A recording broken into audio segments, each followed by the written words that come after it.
You're listening to Country Music Success Stories featuring Music City mentor J.C. Don Valeris. Now, here's your host, Candy O'Terry. It's pretty cool when you know the way to a hit songwriter's house because you've been there before. You just go down the road, you take a left, there it is, shaded by giant oak trees. It's the family home of Chris Lindsey and Aimee Mayo. And it's fair to say that they are Nashville's premier husband and wife songwriting team. The two write and produce big hits at Aimeeland Studios, nestled right beside their Spanish-style home. They've been married for 20 years and have raised 3 children there. We interviewed Aimee last season and just loved her passion for what she does. So check out episode 13 for her inspiring Against All Odds story. And when we got the chance to interview her husband, Chris, it was an easy, yes, please. I mean, come on, the man has over 250 commercial recordings of his songs, selling 90 million records and counting. There is magic at Aimeeland Studios. You can just feel it when you walk in the door. The walls are covered with hand-painted words of wisdom, and the vibe is pure artistry. In fact, Chris and Aimee know a lot about what it takes for an artist to make it in Nashville. There's a thing that Aimee and I call the talent pie. If you got 50% talent and 50% drive, you might make it. If you got 75% drive and 25% talent, you're going to make it. If you got 90% talent and 10 drive, you're not going to make it. As you listen to this interview, picture Chris and JC and me sitting around the same hand-painted old table where he and Aimee write their songs, tossing out lyrics and creating melodies together. I started out the interview by asking Chris what he does to make sure that when an artist arrives at Aimeeland, they're able to open up and let their talent flow right into the song. Aimee and I do work with a lot of artists, and I've learned through the years that making people feel comfortable and creative and protected, it's a very vulnerable thing, especially for an artist who may not write as much, for them to come in and bare their soul. There's history in this house. Who owned this before you guys did? Before us, a family grew up here. Mel Tillis, older country star. He's passed now. Father of Pam Tillis, right? Father of Pam Tillis, married to Doris Tillis. Now, Mel and Doris split up. When we bought the property, we bought it from Doris. Mel has a pretty salty history. So, if these walls could talk. Oh, yeah. So Mel wrote lots of big country hits here. He wrote with Roger Miller here. He wrote with Chris Christopherson here. Later, a guy named Paul Kennerly and Emmylou Harris lived in this studio, in which they wrote with Vince Gill, Marty Stewart, all that crop of people. And then when we took it over, we started working with Tim and Faith, Kenny, Keith, Urban. And so I would say since probably the late 50s, this table we're sitting at, well, now this table was Aimee's father, who was a big songwriter. So songs like Keeper of the Stars were written at this table. Aimee took this table, and then we've written all of our hits at this table. So the property has a long history of songwriting. Wow, it makes me want to just put my hand on here. Yeah, and I think there is something to it. Yeah. There's something to it. The bones, right? Right. There's something to it. I don't know what it is, but it's kind of magical. The list of superstars who have written and recorded here is so long. Taylor Swift, Keith Urban, John Legend sat at the piano in that other room and sang All of Me. Yep. You must have so many stories about writing and recording sessions here at Aimeeland. Is there anything that just comes right up to your mind that you could share with our listeners? I'm sure there are hundreds of stories. John Legend came in to write one night. We were kind of getting ready and sitting around talking. I got him a bottle of water, and he's like, "Hey, I just wrote a song. Y'all want to hear it?" I'm like, "Yeah, man." We went out of this area into that area to play the piano, and me and Aimee, my daughter Lola, was about 3, sitting on his lap. He busts out All of Me. Like he had just written it. It wasn't out. And I think that moment, it was kind of like, holy smokes. He's like, "What do you think?" I'm like, "We think it's pretty good." I worked with a guy a while back named Mark Wills, another kind of unsung hero in country music, an incredible singer. We had a record called 19-something that was a 7-week #1. He sang it in one take. I'll never forget that. I said, "Well, we probably ought to get another take." And then he's like, "It's pretty good." I'm like, "It is. It is." And I'd never seen that before. Amazed, recorded by Lonestar, 1999, written by you and Aimee and other songwriters on that too, or was it just Marv Green. Spent 21 weeks at #1 on the Billboard Country charts. Then it was a crossover smash at AC, at Hot AC, at CHR. I personally must have played that record 1,000 times. Tell us the story behind that song. So Amy and I and Marv and a guy named Bill Luther banded together. We weren't getting any cuts. We were young and we'd been in town a couple of years, and it's a 3 or 4 year town for a writer minimum. So we're kind of us against the world. Amy had a habit back then of booking a recording session for, say, a Friday and having no songs. And so about Tuesday, she'd start to panic and call me or Marv or Bill, and I need some songs. Well, we had already booked during the day with other writers, so we'd have to go over at night. Amaze was one of those. About 2 days before the session, we'd go over to Amy's house about 7, and we're just sitting around. We were talking about big love songs, power ballads. It just started. And it flew out very fast. None of us knew what it was. None of us knew it was a big song. It was a part of a group of power ballads we had done. We did fight a little bit about the title. Amy thought it wasn't really a title and wanted to kind of change it. Marv and I pushed back. And then the other thing is, and Melissa Matthews, our publicist and longtime Amy's best friend forever, she was there. Amy and I were falling in love at the time. And it was one of those just... the gaga moments. Oh, my God. Well, and to be honest, it was just a difficult situation. Okay, we had worked together for 4 or 5 years. She had 2 or 3 boyfriends. I was married. We were professional colleagues. Somewhere the line got crossed. It all worked out, okay? But back then it was complicated. It was complicated, and it was one of those horrible, beautiful messes that one finds oneself in. But out of that came a lot of songs, like Amazed. I wrote another one called I Want to Be Your Everything for Keith Urban. That was about Amy. There were a bunch. You know, what happens when you fall in love, too, is your heart opens up and out come the stories and out come the songs and out come the emotions. Yeah. Take me back to winning Song of the Year at the ACMs for Amazed. They call out your name. They call out Amy's name. It was very surreal because you got to remember, this was my first single. I really didn't know what was happening. It was kind of all just out of control and great. I'm not going to say I wish anything was different, but I didn't really know what was going on. So when we were at the awards, I was sort of shocked. Amy was about 8 months pregnant, 7 months pregnant. She's on stage jumping up and down, at which point Dolly Parton pushes her down and said, "Honey, you're going to have that baby on the stage." And then we all walked off, and I remember just sort of being in a daze, really. It was amazing, obviously. Let me ask you, how does the husband-wife co-write work? Well, it works, we think, because we were writing partners before. We were friends, then best friends.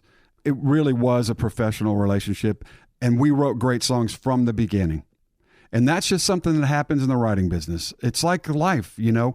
You have chemistry. Maybe if you worked in radio, you work with one DJ, it's okay. You get another one, you don't even know why. Our chemistry as writers was always there. So I think once we did become married and have a family, we had ground rules and a way to do it. I've heard it a million times. I have no idea how you work with your wife. I could never do that. We can't even clean the garage without fighting. But I think it's because we did it before. Now, I will say, cut to 20 years later, life, kids, everything, we write maybe once every month together. We don't write as much together as we used to. Amy's been completely devoted to her book for several years. I think rightfully so. Kent Blasey, Karen Staley, Steve Dorff, Lori McKenna, all guests on this program. Their story writing started early in their childhood years in the form of poetry. What about you? Same. I made my living as a musician before I got here. Okay, a sideman, and I played in bands, and I played bass on the road. When I originally moved to Nashville, David Lee Murphy, artist, had a new record called Dust on the Bottle, which is still a very popular, seminal country record. His first promotional tour, I played bass for him. I am a musician, and in a lot of configurations as a writer, that's more my charge. But then I've been involved in songs where I wrote a song with the Civil Wars called Poison and Wine, and I never touched a guitar. I did most of that lyric. Back to your question, I was an English major with a poetry emphasis in college. Where'd you go to school? SMU. Southern Methodist in Dallas. So you and I, both English majors, and here we are talking about your songwriting. Yeah. Have you ever written a song particularly for an artist and hoped that they would pick it and perform it? Yes, and mostly it's a disaster. I'm trying to think if it's ever worked. I'm sure it has. But usually, Amy's pretty famous. She's told this story often. Amazed, she wanted Tim McGraw to do that song. And I don't know, you met Aimee. When she gets her mind set on something, it's like you're not pulling her off of it. So she was devastated when Tim passed. Lonestar was a new act that was actually struggling and nobody knew much about it. And Tim was really rocking. So that's a great example. It couldn't have worked out any better. I think most writers say, it's going to go where it's supposed to go, and you got to let it go. You got to let the song go. You write it, and then it's no longer yours. You just let it go. I've been told by many songwriters through the course of our show here that songs find their way home. Does that make sense to you? Absolutely. What does it feel like to hear your song on the radio? And tell me the first time that ever happened. The first time it happened, I had a single. Right at the time of Amaze, there was a band called Sons of the Desert, and I had written a song called Albuquerque. I think it died a hideous death at like 50, okay? But I did hear it on the radio a couple times. Didn't they sing backup for... I Hope You Dance. I Hope You Dance. That's right. They did. Good memory. Yeah, they did. A band out of Texas. Great band. So I heard that on the radio. So did you turn it up? I mean, what Lord, happened to you? I put it up as loud as it would go. It was just... And then I called Aimee right after it. I think I might have cried. You spend your whole life trying to make that happen. I've written songs since I was 12 years old. First song you ever wrote? 12 years old, I would sort of emulate Chicago, Foreigner, kind of do these kind of lyrics that were just like that. So I wouldn't count them. About 16, I started writing songs about girls I liked. They were usually these maudlin things, but they're very derivative. I learned so much from Aimee. Even though I was an English major, as a songwriter, I was more focused on the music. When I met Aimee, that sort of changed my life professionally because that's all she cares about. Most people, they're listening to the lyrics, and especially women who dominate the ratings of country music, and they want the words. That's what they're there for. They don't care about a chord change. I always used to say the kind of song that makes your hair stand up and it makes you pull your car over to the side of the road and listen to the song, and then you feel like it's written for you. Mm-hmm. You must have so many people write you letters and emails telling you exactly that. Tell me the story behind the song, This One's for the Girls. Martina McBride, what a voice. Yep. Tell me the story behind that song. We were writing with Hillary Lindsey that day, and she was already in here. At that point, we were writing with her probably twice a week. I mean, she was brilliant living over here. Yeah. Oh, my God, she's amazing. Singer, songwriter, everything. So she was here. There was a lot of lyric already. To give Hillary credit, she really added a ton, sorted through it, did an amazing melody. I had a guitar going. I was just hanging on for dear life. I'm lucky to be on that song. I think I steered it musically. Tom Douglas had written some things for Martina, tempo things that really worked, and I borrowed some of his vibe, to be honest. There's an old Woody Guthrie saying, I would never trust my words in a melody that's not proven with the people. And I think there's some truth to that. Now, some people would call that plagiarism, but it's not really, because you're not going to steal it note for note. But there are certain things that just work, right? There's certain tempos, there's certain cadences that always work. I could show you a tempo like a 99 beats per minute. I could show you Michael Jackson, the Beatles. I could show you 20 songs that you love that were right on that tempo. Blake Shelton, On Fire. I love the song every time I hear that song. Tell me that story. That story is we wrote with the Warren brothers, very funny brother writing team. We're artists. When I met them, they were artists, about as funny as a human being can get. So when you get to write with them, I will fall out of my chair laughing with those guys. I mean, they really, I'm not kidding. And it was another great day with them. I think Aimee had the title. Was it here? It was right here. At this table? At this table. I sat right there and programmed. Brad sat here. Aimee sat there, and Brett sat right there and sang. That one just flew out. The guts of that song probably came out in 5 minutes. Tim McGraw and Faith Hill's duet, Let's Make Love, is, in my opinion, one of the most powerful love songs ever written. That was after Amazed. So we kind of got some traction. We kind of got some notoriety, and we started working on a little writer record called The March Project. And that's one song that was on that. We made this little CD, not to be famous, but to sort of cast ourselves as a band with the idea that we would break rules and not try to do what the normal thing. And that was one of those songs. I remember walking in one morning, it just occurred to me. I said, well, let's just write a song called Let's Make Love. And then, of course, everyone's like, you can't say that. And I sat down and I'm like, well, yes, we can. I go, why not? It's dirty. I'm like, well, yeah, but what if they're married? And I finally convinced them and we rolled, and Bill Luther did an amazing job on that melody. And again, it just flew out, And how about Tim and Faith? How did that come together with having them sing the song? I don't know how it happened, but someone thought it should be a duet. A funny thing, we went out to see Tim and Faith in Vegas about 7 years ago. They do it on one microphone and they sing that song right in, just like you're talking. And before the show, Amy's talking to Faith and she's like, yeah, they've been married a long time. She's like, well, how do y'all do that if you're like really fighting and mad at each other? She goes, all the time. All the time. They'll be sitting there smiling and singing that song, and under their breath, they're like, you son of a bitch. Oh my God, you just burst my bubble. Oh, record. I'm sorry. Oh my God, I'm sorry. Chris Lindsey, Only happens a little bit. All right. Well, you know what they say, though. A couple that doesn't fight is not really in love. Oh, yeah. Well, speaking of that, a 20-year marriage to Aimee Mayo. How many children do you have? We have 3. What is the secret to a long marriage for 2 high-profile songwriters in Nashville, Tennessee? Amy's great. That's the secret. For a man, I try to not give advice to people. Some of the younger male writers I work with, I will tell them, here's the strategy. Marry up, okay? If you have a hit song and you buy a new car, right? If you buy a brand new Mercedes and you've never had one, when you go to Target, you're going to park it 4 spots away from any car so it doesn't get scratched. If you take your money and buy a beater, you don't care where you park it. So if you marry the Mercedes, you'll take care of her. That's beautiful. It's true. Wow. So you want to marry somebody that you can't believe you got. You won't even think about doing anything that would mess that up.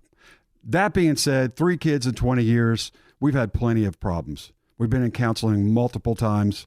There's been furniture broken. We're both pretty passionate, artistic people. When you talk about we're both very creative, passionate people, how do you respect that in each other and back up when you need to? When we're working, it's just a question of respecting each other's turf. If Amy insists on a lyric, I should listen to that because that's her wheelhouse and she's better at it than me. If she starts talking to me about chords or arrangements, then I'm like, okay, cool, I hear you. Let's try it. But maybe at the end of the day, I might pull rank and say, no, I think this arrangement's right. If we do this, it's going to be too long, or little things like that. So we have areas that we're both the boss of. I think that helps. And then just respect. It is hard. I'll be honest. It is hard. And through the years, that has gotten harder because as a couple, there's water under the bridge. And then there are these 3 children. Are they musical? Right.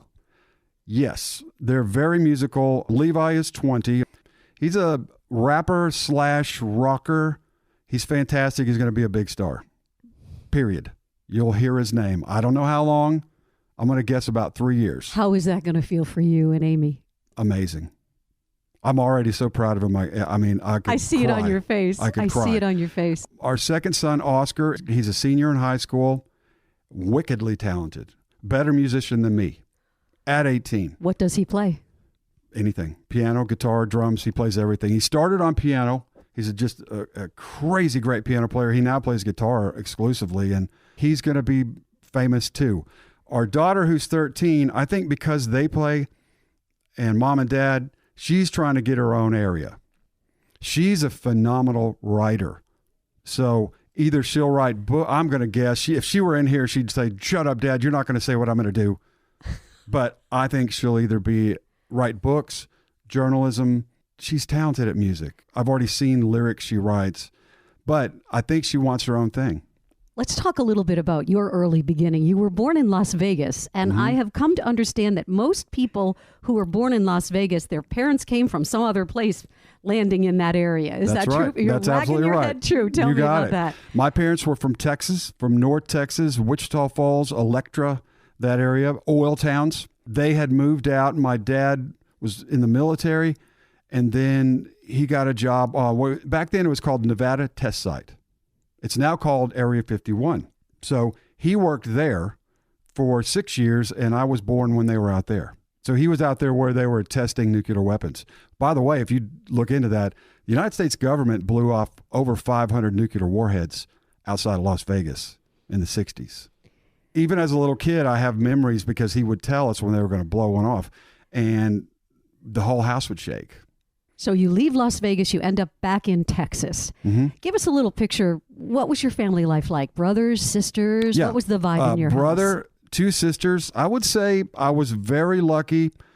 Middle class, just pretty normal, great parents. My dad was, an MP in the military and then worked out there. Strict? Yeah.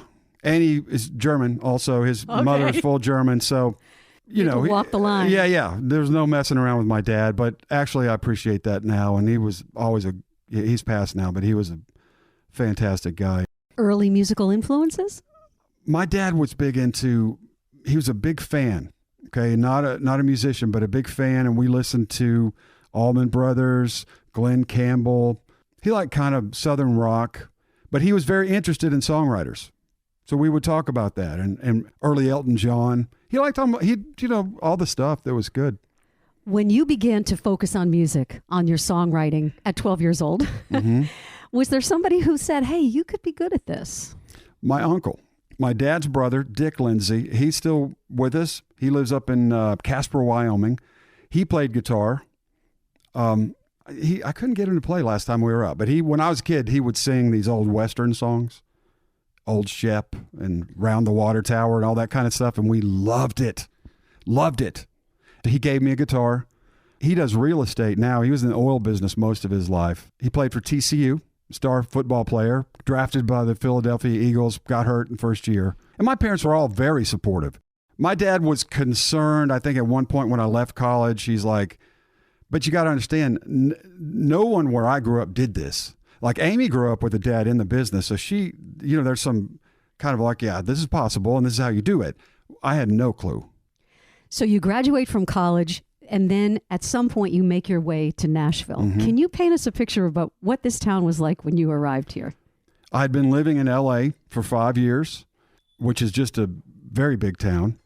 And I was playing with an actor named Lou Diamond Phillips in a band out there for 5 years or 4. And then I moved here for a songwriting deal, which, by the way, the guy promised me a deal when I moved here. He didn't give it to me.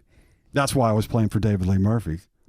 I'm like, I just moved across the country because you had a deal for me. And now I'm not, but okay.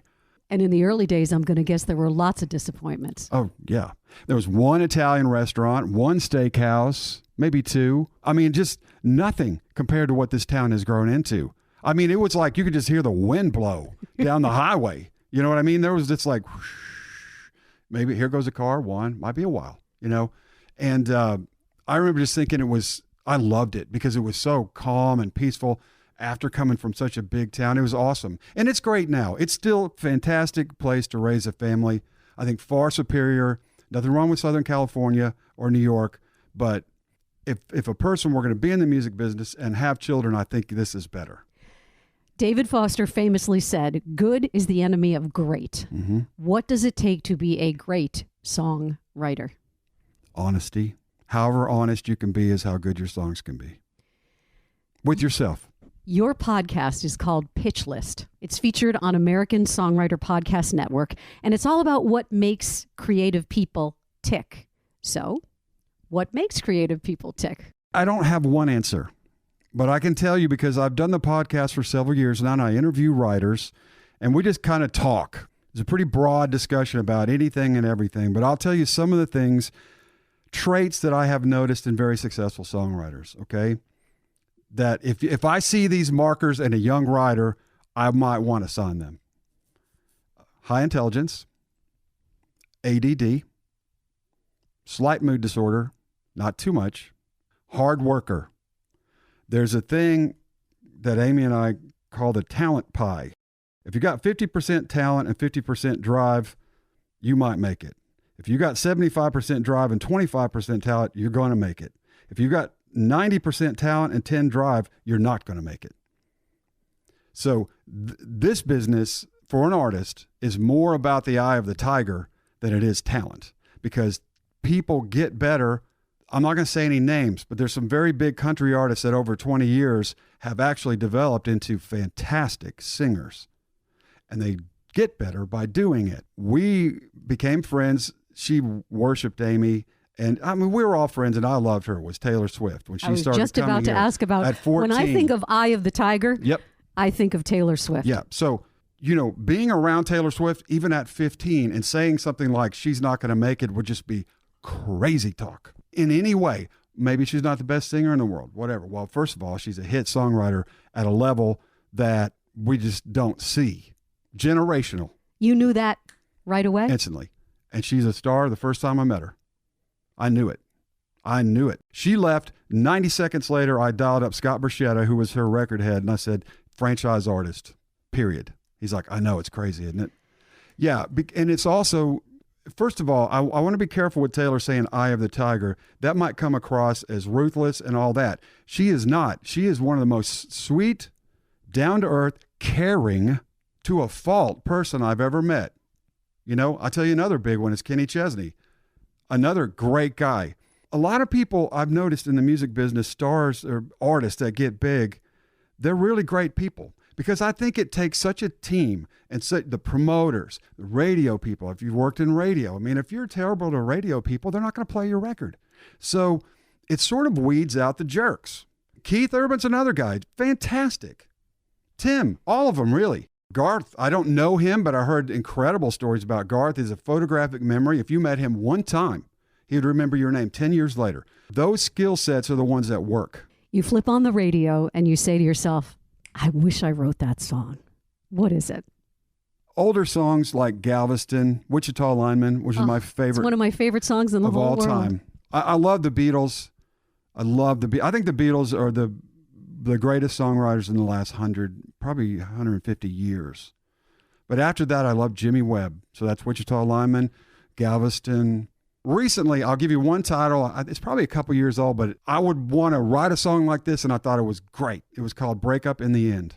Cole Swindell. It's just, that's one I wish I think that's a master song. This is such a huge body of work. And as we start to come to the end of our interview, Chris Lindsey, what are you most proud of? This is going to sound corny. I am proud of myself that I think I am known as a nice guy. I think it's more important to be a great person than it is to be a hit songwriter. And I think you can be a better songwriter if you work on that other part first. Final question.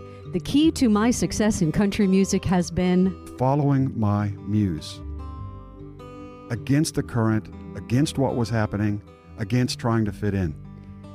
Chris, I want to say thank you so much for having us here to this magical place called Aimeeland, and congratulations on the success of your career. Thank you. Thank you so much. Hi, this is JC Don Valeris, your Music City mentor. And that was the unbelievable story of Chris Lindsey. I remember when I first moved to Nashville, I had dreams as big as the sky, and I wanted nothing more than to get myself into a room to write a hit with a songwriter like Chris. The only way I knew how to do it was to work really hard at becoming the best songwriter I could. And you know what? It worked. And I have a long list of songs that I have written with many of the writers whose songs I grew up listening to on the radio. I asked Chris about this very subject, and I can tell you firsthand that his advice is spot on because, well, it worked for me.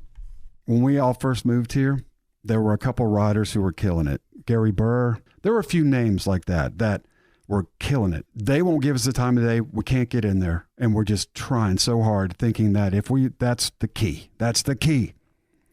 After Amaze broke, all those doors opened. Total bust. Didn't ever work. And they were nice. It wasn't anybody who's mean. So there was no chemistry. Nothing happened. So what I learned from it was, you want to find your people. And it doesn't matter if y'all have never had a hit. Find your people and do your thing. You might get a writing date with somebody and you might get on a hit song. You don't have the skill set from that. You got a credit. If you get thrown in the next room and you don't know what you're doing and haven't learned and haven't paid your dues, you're going to get chewed up and spit out. It's not about one song. It's not about getting in a room and having lightning strike while you happen to be in there. That's great. But what you really want is to build the muscle so that whatever room you get in, you can kick ass.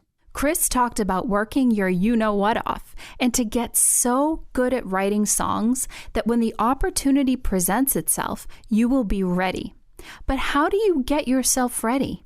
Here is my list of 5 ways you can begin honing your craft so that a writer like Chris will take notice and you'll be ready for the big hit co-write of your dreams. Number 1, write a little bit every single day.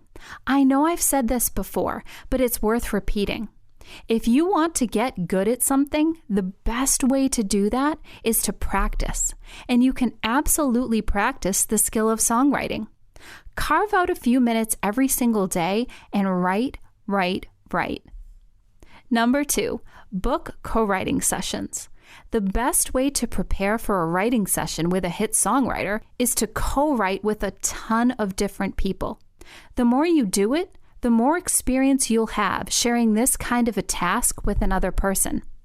Write as much as possible with as many different types and styles of writers.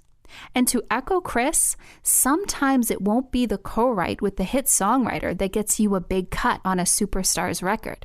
It might be the song that you wrote with one of your fellow songwriting newcomers. Treat every session like it could produce a hit song, and it just might. Next, be prepared for any situation. One thing you'll learn as you begin writing more and more is that you can never predict the songwriting situation you're going to walk into. Sometimes your co-writer will come fully prepared with an idea or a hook ready to go. Other times, you'll be carrying the heavy load.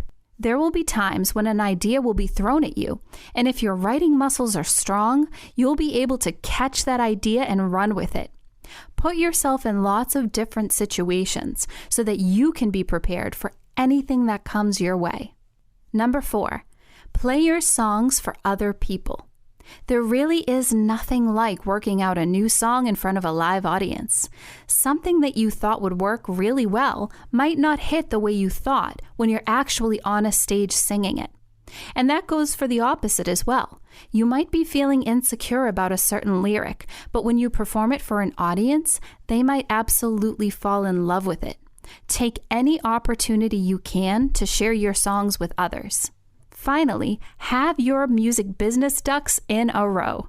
One of the very first questions you will be asked when you start writing a song with a hit writer is, what is your publishing info and who is your PRO?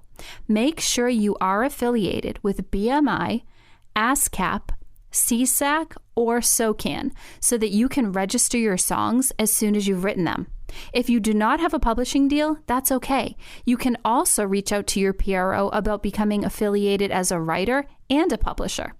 Visit any of their websites for more information. To take your writing and your business seriously, this is a great first step. I promise, if you start working on all of this now, you'll be setting yourself up for a successful career as a songwriter. More wisdom you can use from Music City mentor, JC Don Valeris, inspired by Grammy-nominated, award-winning, prolific songwriter and producer Chris Lindsey. Check out his podcast, Pitch List. And if you liked country music success stories, check out our website and subscribe to our podcast. Please leave a review and give us a follow on social at Country Music Success Stories. We've got more legends to meet and stories to tell. This is Candy O'Terry saying thank you for listening to Country Music Success Stories, where the stars welcome us into their homes and tell us how they made it in Nashville.